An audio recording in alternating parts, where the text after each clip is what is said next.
purpose, stacks on our mind. Grinding all day, hustle refined. Shatter is ceiling, G's fierce and untamed. Boss is a title, wealth is a game. Power in heels or sneakers on deck. Respect comes easy when you earn that check. From boardroom to businesses, she's got finesse. This woman right here, built for success. She's a bad bitch, and she signs checks. Built her own throne, what you expect? Dreaming real big, no limit, no stress. She's a bad bitch, and she signs checks. Oh, money moves, yes, she runs the show.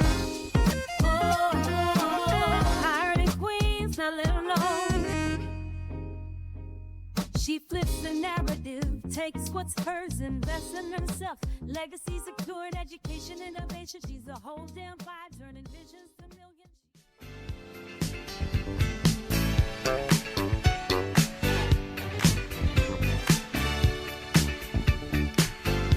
Reminds me of high school. I know, do you remember? It's like so many good memories, right? But I feel like I did a lot of roller skating to this song, if I'm honest.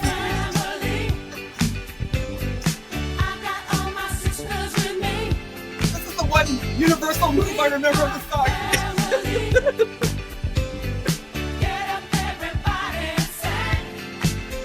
The one song that would get me up off the dance floor at family parties, right?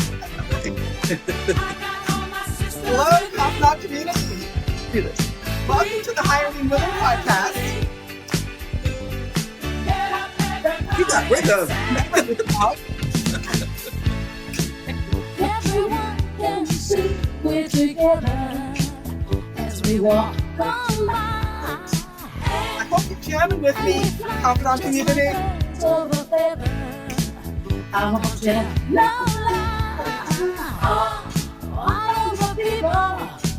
So this podcast is all about making financial conversations accessible so that the hiring women that we work with, we can help them make more financially confident decisions and live the life they truly deserve.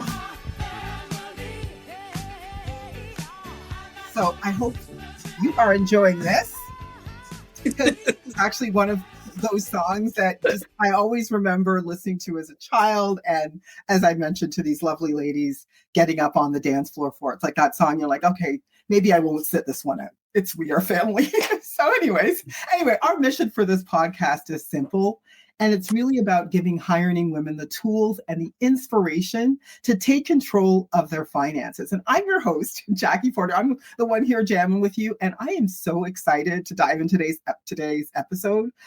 We've been listening to Sister Sledge, We Are Family, and I hope you guys were enjoying it. And why I chose this song is it talks about empowerment, community, and this whole journey of self-discovery, which I thought would be perfect for our discussion today. How many of you actually in your own life rely on the sisterhood to keep you sane? I certainly have a sisterhood of sister friends, and they absolutely keep me sane, especially these days.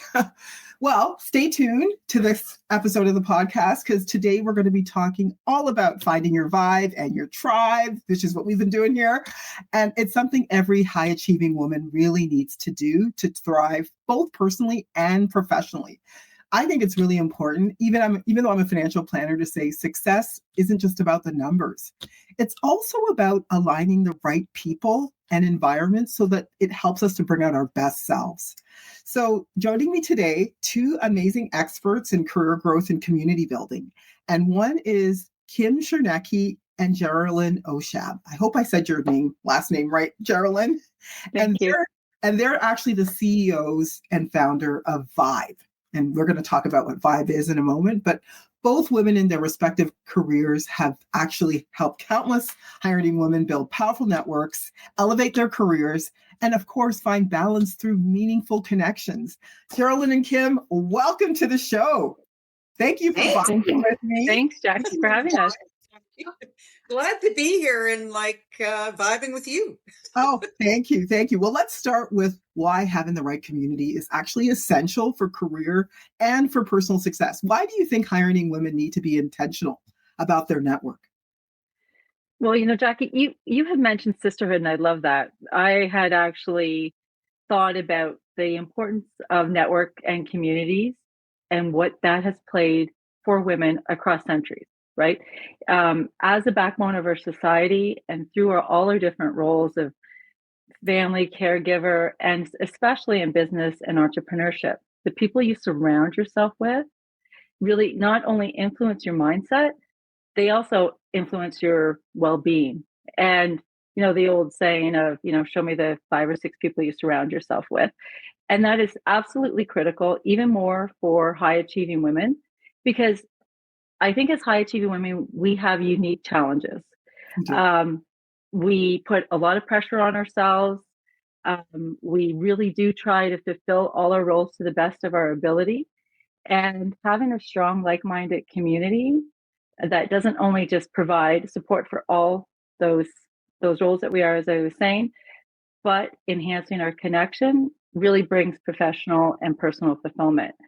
And I think female leadership is different than male or than their male counterparts, because we have differences that we need to embrace.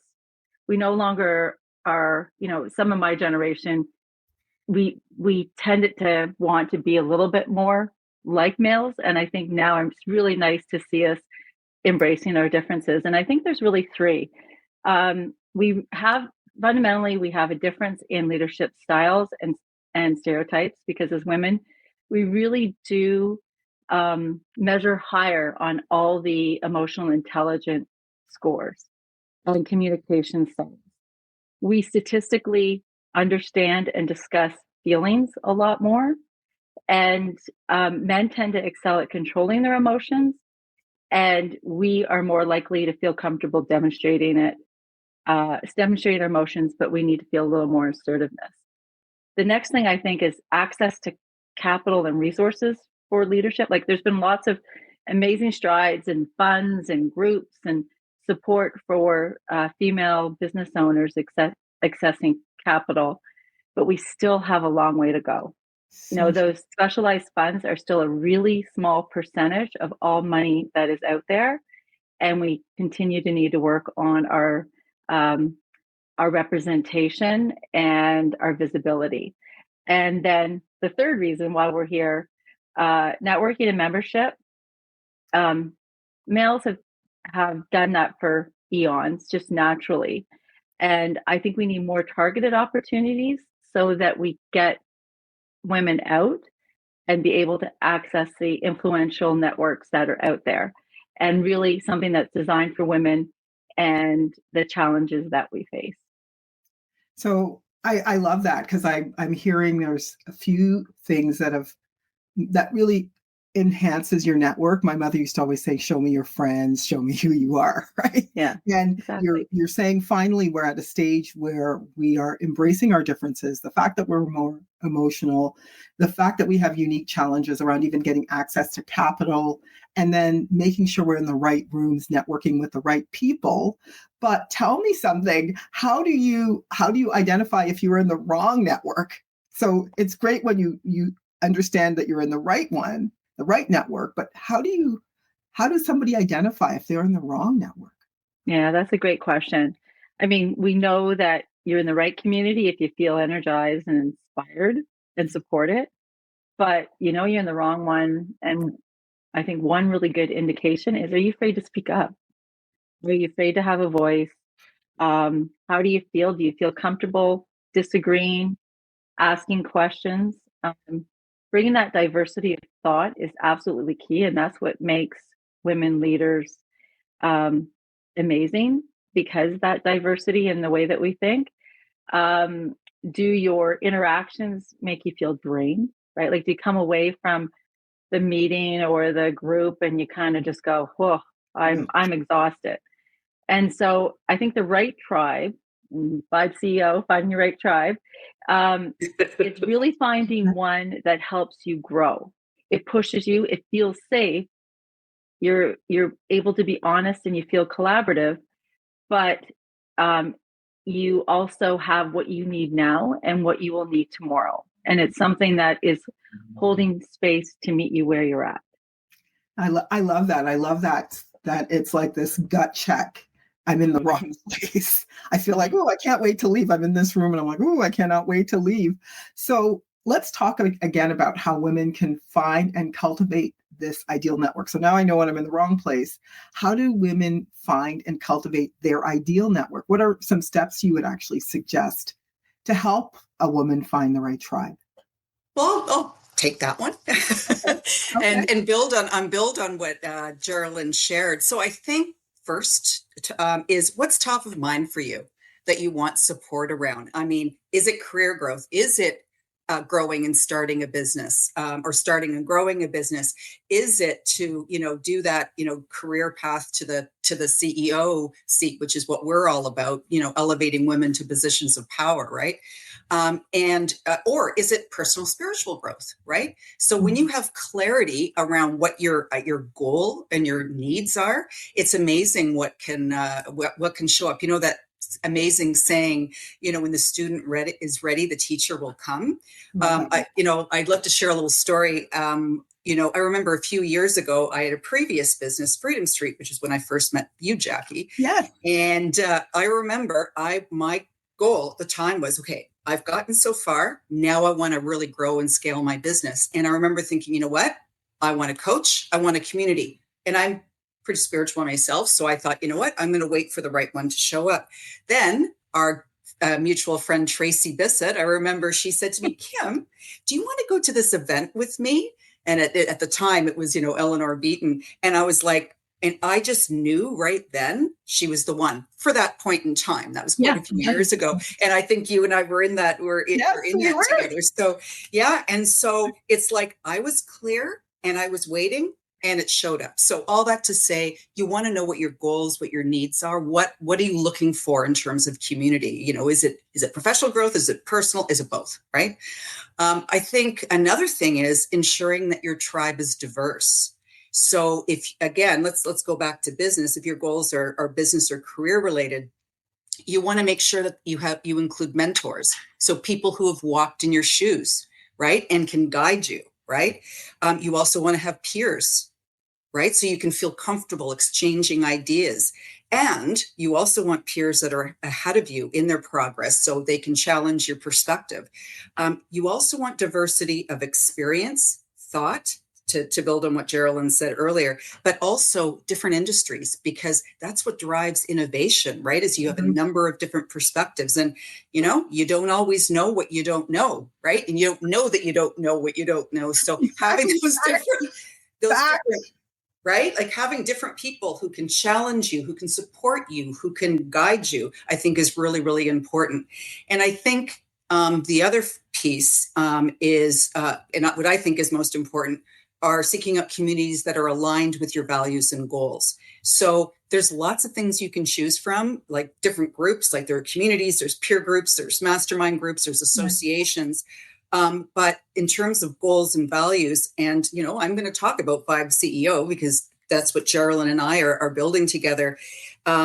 It's tailored for female CEOs and business owners. And the old saying, it's lonely at the top.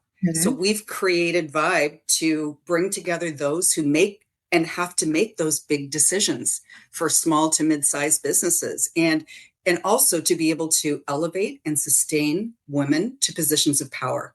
We need more women in positions of power, right? Here. Today. It's Women's Month, y'all. Oh my God, right? And also small, medium-sized businesses. That's the biggest. That's the biggest engine. It's the biggest growth globally is small to mid-sized businesses. So we want more women in those leading in those positions of power, and the support to be able to do that. So in terms of values, we're building Vibe CEO because we know from firsthand experience, the women that we advise and coach and run businesses, we want to be able to bring women to have an opportunity to bring their whole self to their businesses, right? Geraldine said earlier, in her time, it was more like being more like men. No, it's about being authentically women in your power and being able to bring your whole self to your business and life. And so we've created this community to address that. Women at the top and having that balance. And I know Geraldine and I, when you and I were chatting before this podcast, you were talking about some of the women that you've coached, they will talk about the fact that, should I have kids? When should I have kids? Yeah. And if I do have them, what about care? And you've never experienced that with your male clients, right? They never even bring it up, right? No. So women And who do have you have these conversations with if they're not in the same scenario as you, facing the same challenges as you mentioned? exactly. And so men and women are different. Love men. Hey, we love men. We love men. And a lot of men that support women, absolutely. And there is a real place for having your tribe of women. And I think what we were just talking about earlier, the biggest concern today is this whole geopolitical uncertainty that we're navigating. And things are changing, not on a weekly basis, like on an hourly basis, Right. right? Right. And it's really, I think, important for women to have a powerful network that they can trust and depend on to help navigate those big decisions that are, we're navigating uncharted territory here, right? Yeah, tariffs and trying to figure out, if you're a business owner, what to do, as you said, where to make new connections, new relationships to keep your business in survival mode, right? So absolutely. And hopefully, yeah. Such a helpful And just conversation. Yeah. So that's, I think, just to summarize, when looking for your tribe, you want to consider all of those things: your values, your goals, what you're looking for, diversity of thought, diversity of level, and someone to really support navigating what we're going through right now. Yeah, and that place where you, as you mentioned before, can feel vulnerable and talk about your challenges and be, bring your whole self, as you mentioned. This is extremely helpful for the community to learn about. I had a question for women who, I see it all the time in the finance world, where women have confidence gaps around their finances. So I wondered, what about women who struggle with the same sort of confidence gap? And they have those feelings of imposter syndrome. And so they have fear of reaching out to new communities. What do you suggest to them? It's so funny, the timing of this question, because I run a number of peer groups, and we actually I ran a peer group with some VPs and SVPs recently, like it was last week, and we were talking about this very thing. It's interesting.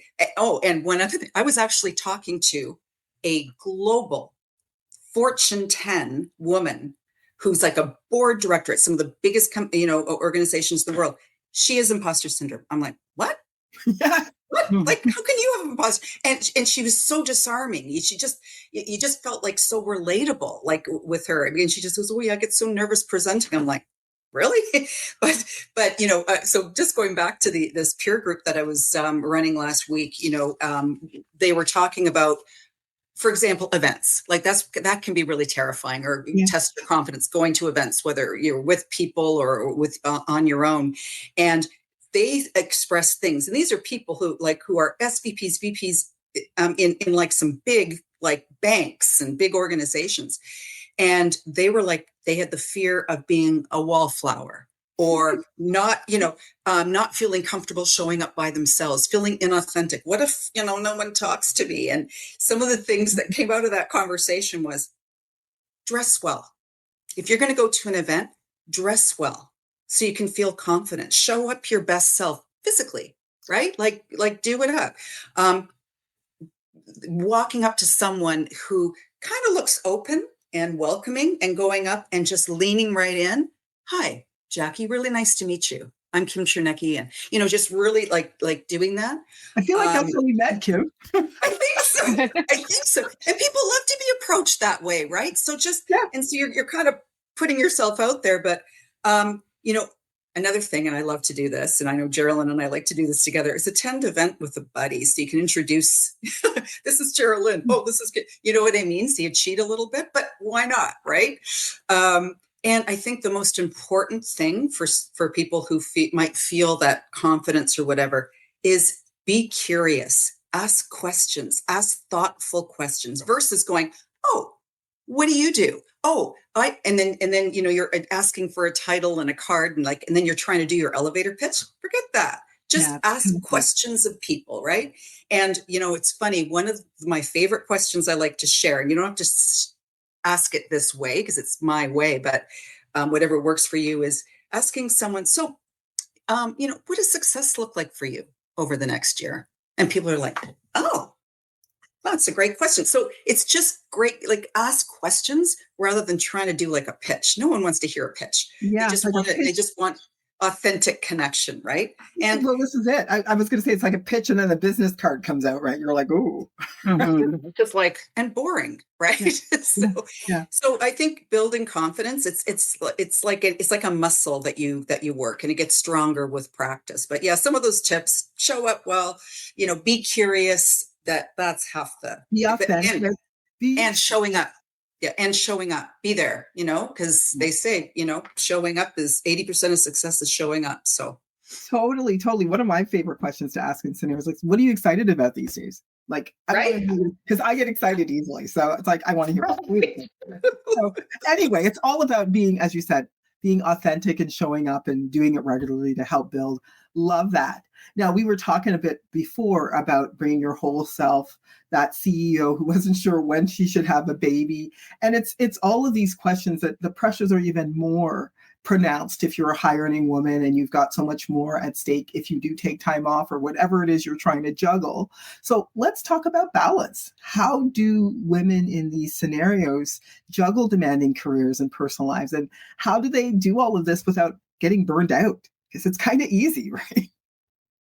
It really is. And actually I'd like to start off just reframing the whole thing because we've been talking about balance for decades.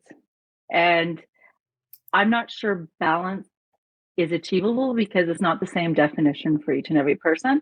So I like to reframe it as finding the equilibrium between growth and comfort. Ooh. And say that twice. yeah. Finding the equilibrium. Yeah, between growth and comfort. Because I heard a quote and it got me thinking that comfort zone is a beautiful place, but nothing ever grows there. And it's so true, right?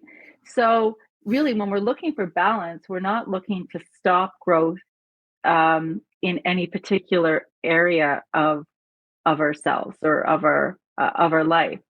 So I think it's really important. And with Vibe CO, what I love about it is it's authentically us, and it's holistic. We're taking a holistic approach to career, family, and self. So it's not just a business community, but it's a holistic person community. But having said that, I think for that equilibrium, I think prioritization of boundaries are absolutely key. And again, we all know we need to have boundaries. Some of us are better at it than others. But setting the boundaries between work and personal is important. And it doesn't mean that you separate who you are between them. You're still the same person in both environments, but setting those boundaries and setting expectations of what you really want so that you're not, there's going to be times where you're working evenings and weekends, but you're not, it's not something that you're actually sacrificing continually your family for, or vice versa. So one thing that I've become really good at is learning that no is a complete sentence. You might have heard that before, but it is a complete sentence. And resist the urge to go, okay, well, I'm saying no, and I need to explain all the different reasons why I'm saying no. And no is no, and politely, but and I think that's something really hard for high achievers. I do with you to say no, to delegate tasks and schedule downtime, and make time for relaxation and rejuvenation. We kind of like the spa edge. We're hoping that we can even get that in with some of our events. Please keep me posted on that one.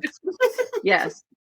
The next thing is, surrounding yourself with a support system. So obviously it's a community and a network, but also do that in every aspect you can. Like find those positive people that bring out the best in you. Kim touched on mentorship. Make sure that you have guidance from experienced people of all walks and ages.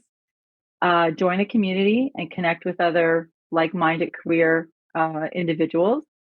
And I think the last thing is a mindset shift, is realize and reframe that perfection is unattainable.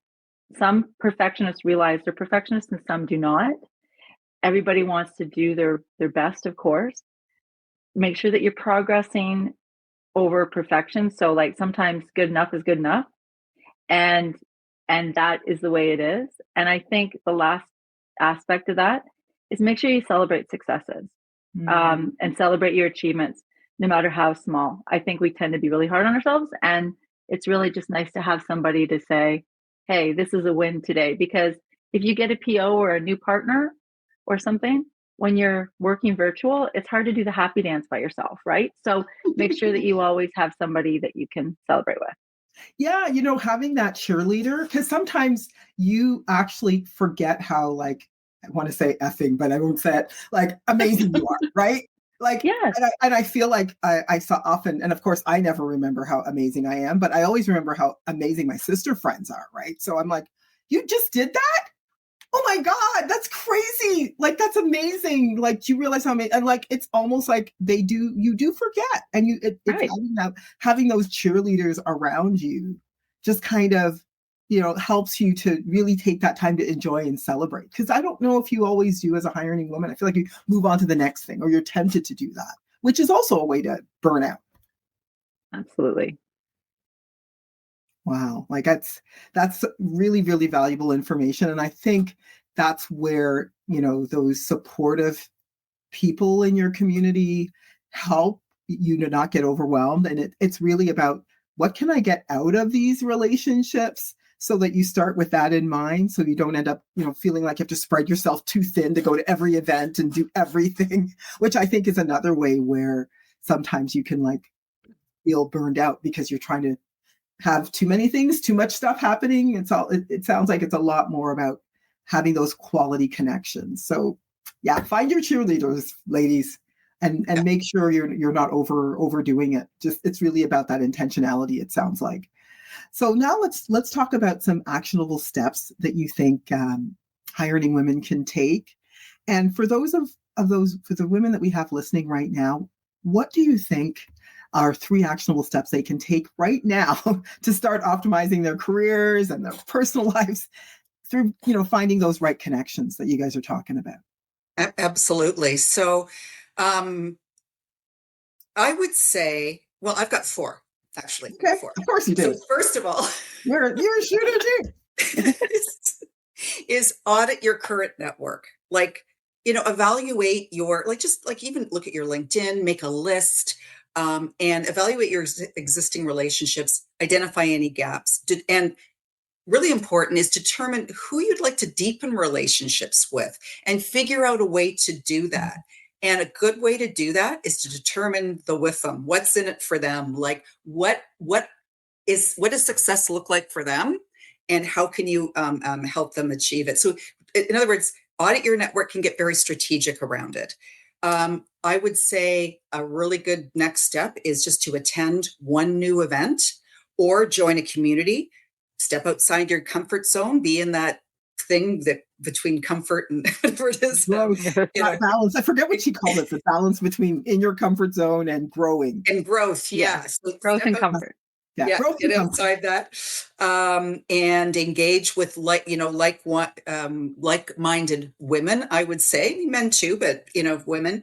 And one of the things I would do is talk to the connectors in your network. I don't know if you ever read the book by Malcolm Gladwell, Tipping Point. They talk about that there's connectors. 1 in every 150 people on this planet are connectors. They know 10 times more people than anyone else. Don't know why that is, but those connectors in your community. Talk to them and just say, what groups should I join? What networks should I join? Who do you think I should talk to? So just, really utilize those connectors. Also, I would say the third thing is to reach out to someone you admire, whether it's a mentor, peer, industry leader, and start a conversation. Go for the with them. What's most important to them that you could maybe, help them help them to achieve something, and then they'll do the same in return. And But having said all that, that's kind of some strategies. And although you want to be strategic in your network, it's also about being present to every single person that you're talking to, because you never know when that next good lead could come. It can be when you're at a hair salon. It can be when you're at a coffee shop, right? Like you never know. So being present where you are, you'll never know where that next insight or contact's going to come. And then the fourth is, if you're a CEO or a founder or a business owner, check out Vibe CEO. I was actually going to mention, because this actually is one of the things I wanted to ask you, because people who are listening right now are hearing all this and might think, where can they get in connect with you? Like, how can they contact you if they want to learn more? Because this might be sparking something in them. Because when you were talking about being present, I kept thinking about a woman who promotes me widely with her female communities. Sold a whole bunch of my books through her female community. And where did I meet her? At the nail salon.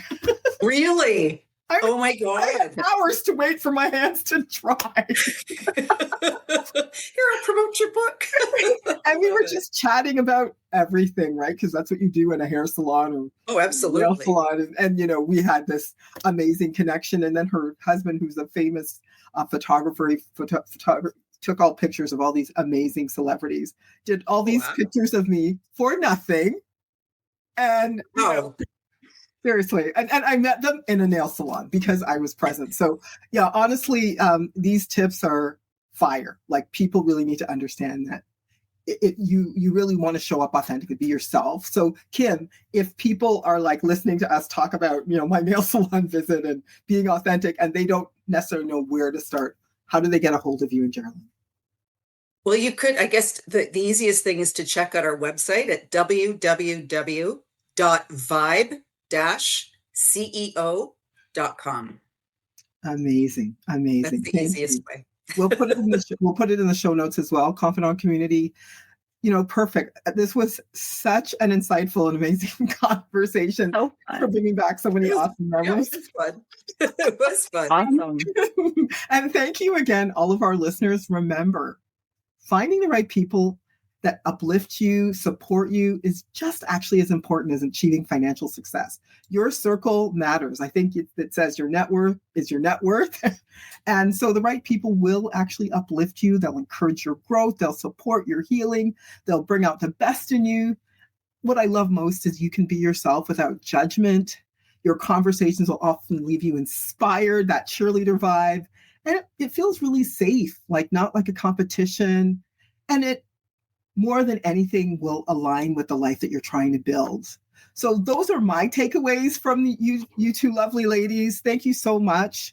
If you enjoyed this episode, please make sure to subscribe, leave a review, and of course, share it with someone who might need to hear this. I'm serious, ladies. I don't even have a nail salon today to talk about how wonderful those nail salon visits are. Anyway, if you're looking to build your financial confidence and you don't know where to start, DM us, because that's a community that also can have lots of judgment. We're all here about not creating any judgment at all for people who need support in that area. So feel free to DM us. And thank you again for tuning into the High Earning Women podcast. Until next time, Confidant Community. See you next time. Thanks again, ladies. Bye. Thanks, Jackie. See you. Thank you, Jackie.